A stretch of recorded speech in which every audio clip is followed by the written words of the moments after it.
Scalp మీద ఉన్న hair ఊడిపోతుంది. కానీ ఫేస్ అండ్ బాడీ మీద అన్‌వాంటెడ్ హెయిర్ ఎలా గ్రో అవుతుంది? ఈ రీల్ ఓన్లీ ఫీమేల్స్‌కి అనుకుంటారేమో బట్ అందరికీ యూజ్ అవుతుంది. లాస్ట్ వరకు చూడండి. అన్‌వాంటెడ్ హెయిర్ అనేది హార్మోనల్ ఇంబాలెన్స్ వల్ల అనుకుంటారు చాలామంది.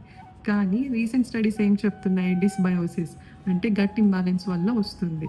సో ఆండ్రోజెన్స్ లైక్ టెస్టోస్టెరాన్, డీహెచ్‌ఈఏ అనేవి పెరగటం వల్ల ఫేస్ అండ్ బాడీ మీద ఉన్న ఫాలికల్స్ యాక్టివేట్ అయ్యి థిక్కర్‌గా, డార్కర్, ఫాస్టర్‌గా గ్రో చేస్తుంది. మరి స్కాల్ప్ మీద ఎందుకు గ్రో అవ్వట్లేదని మీకు డౌట్ రావచ్చు.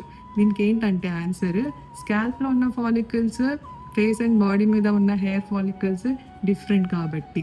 సో ఆండ్రోజెన్స్ పెరిగినప్పుడు స్కాల్ప్‌లో ఉన్న ఫాలికల్స్ ఆపోజిట్‌గా రియాక్ట్ అవుతుంది. అంటే థిన్ అయిపోయి, బ్రేక్ అయిపోయి ఊడిపోతూ ఉంటుంది. సో గట్‌ని బ్యాలెన్స్ చేసుకోవడానికి ఏం చేయాలి? Very simple. First sleep correct చేసుకోవాలి. ఇంకొకటి డైట్. సో ఏది అవాయిడ్ చేయాలి? ఏది తీసుకోవాలి? అది నేను మీకు షేర్ చేస్తాను. గట్ అని కామెంట్ చేయండి. అండ్ ఇలాంటి టిప్స్ ఇంకా తెలుసుకోవడానికి ఫాలో చేసి ఈ రీల్‌ని అందరికీ షేర్ చేయండి.